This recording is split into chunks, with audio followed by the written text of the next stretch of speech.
કેમિકલનો cup ગોપાલભાઈના વિસ્તારમાંથી chemical યુક્ત પાણી અહીંયા આવે છે.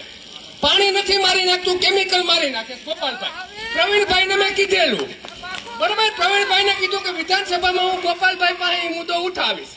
વિધાનસભા ચૂંટણીમાં ઉમેદવારો ઢંઢેરા બહાર પાડે છે અને વચનોની લહાણી પણ કરી દે છે, પરંતુ તેના અમલીકરણનો વખત આવે કે તેના અમલમાં વિલંબ થાય ત્યારે પ્રજા એવા સવાલ પણ પૂછવા માંડે છે.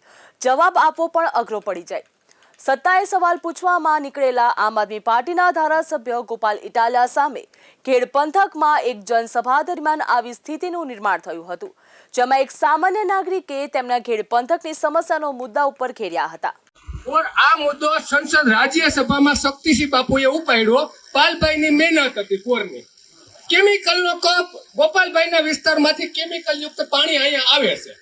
પાણી નથી મારી નાખતું, કેમિકલ મારી નાખે ગોપાલભાઈ.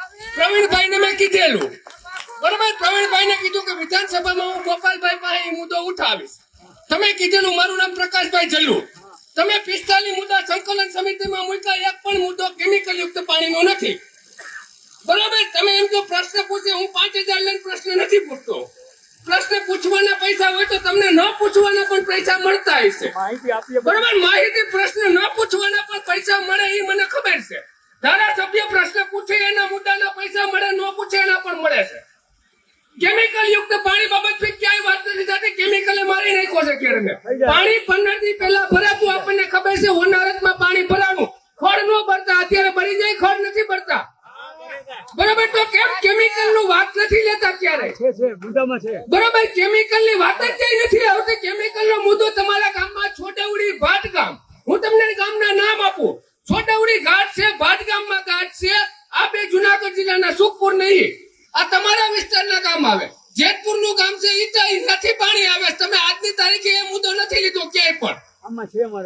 એમાં નથી વિધાનસભાની સંકલનની. કિશોરભાઈ, વિધાનસભામાં સંકલનમાં મુદ્દો પૂછો એટલે લખાય.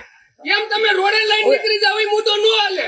સરકારમાં બંધારણ મુજબ તમે વિધાનસભામાં પૂછો, એ લખાય, એનો જવાબ આપવા બંધાયેલ છે. વિરોધ પક્ષના નેતાને જવાબ આપવા બંધાયેલ સરકાર છે.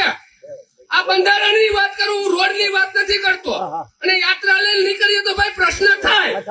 બરાબર, લોકશાહીમાં બંધારણ અધિકાર આપ્યો છે, એ તમે નથી કહી શકતા પ્રવીણભાઈ કે ભાજપ પર આવે કે ઓલા આવે. યાત્રા ઘીરે રહ્યો, જો કોઈ પ્રશ્ન પૂછવા આવે તો કેવું તમારે? લોકશાહીમાં બંધારણનો અધિકાર છે. હું નથી કોંગ્રેસમાં, નથી ભાજપમાં, હું ખેડૂત છું. ભાઈ ભાજપને પૂછીએ છીએ, હું ભાજપમાં નથી, કોંગ્રેસમાં નથી, હું ખેડૂત છું. ગમે એને પૂછું છું.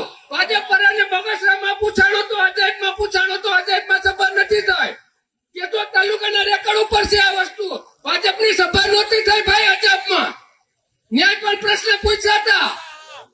બરોબર, ન્યાય પ્રશ્ન પૂછ્યા હતા. દેવાભાઈ માલમ હોયા ગયા હતા, જિલ્લા ભાજપના પ્રમુખ હોયા ગયા હતા. પ્રશ્ન બધા થયા છે, ભાજપને પણ થયા છે. તમે એક ધારી વાતો કરો, કોંગ્રેસ ભાજપ નો હોય. ખેડૂત માટે હું કરવાની છે એ વાત કરો. અને ખેડનો મુદ્દો ઉપાડનાર પાલભાઈ આંબલિયા છે. શક્તિસિંહ ગોહિલે રાજ્યસભા સુધી મુદ્દો ઉઠાવ્યો છે. બરોબર, એ ભૂલાતું નથી. પાયોજી પાયાનો પથ્થર છે, એને ન ભૂલી શકીએ આપણે. પાયાનો પથ્થર પાલભાઈ આંબલિયા છે, ખેડ વિસ્તારનો. સરકારની તમે એને અમે ગમે કરી શકો, પણ પાયાનો પથ્થર ખેડમાં પાલભાઈ આંબલિયા છે. બરોબર, એમાં તમને બોલાવ્યા હતા, તમે બિન રાજકીય હતો. આપવાળા પણ સ્ટેજ ઉપરથી એને મળ્યું હતું બોલવાનું. એટલે ગોપાલભાઈ લાલ પાણી મારી નાખે છે. તમારા વિસ્તારનું પાણી છે. આ તમારે સ્વીકારવું પડશે. એના માટે મુદ્દો ઉઠાવવો પડશે તમારે. ઓગણમાં પાણી આવે, આ ઓગણમાંથી ઓજીતમાં પાણી આવે છે. બરોબર,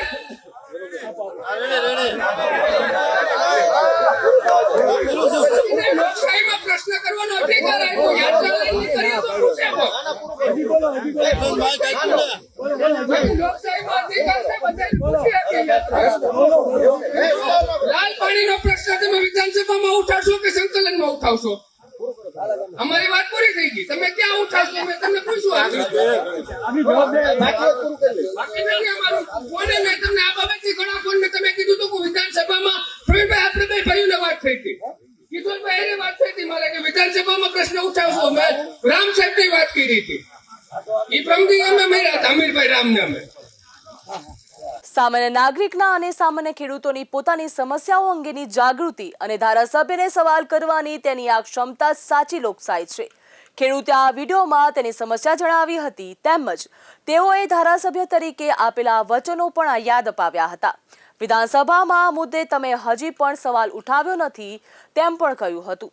આ મુદ્દો તમારા ચૂંટણી ઢંઢેરામાં પણ છે તેવું પણ સ્પષ્ટપણે જણાવવામાં આવ્યું હતું. ખેડૂતે સ્પષ્ટ કહ્યું હતું કે શાસક પક્ષ હોય કે વિપક્ષ હોય, ધારાસભ્યનો હોદ્દો ધારણ કર્યો છે તો સવાલો પણ સાંભળવા પડશે અને એનો જવાબ પણ આપવો પડશે. શાસક પક્ષ વિપક્ષ ઉપર અને વિપક્ષ શાસક પક્ષ ઉપર દોષારોપણ કરીને છટકી નહીં જઈ શકે. હોદ્દો ધારણ કર્યો છે તો જવાબ પણ આપવો જ પડશે. ચૂંટણી ઢંઢેરામાં આપો છો તો તેનું પાલન પણ કરવું પડશે.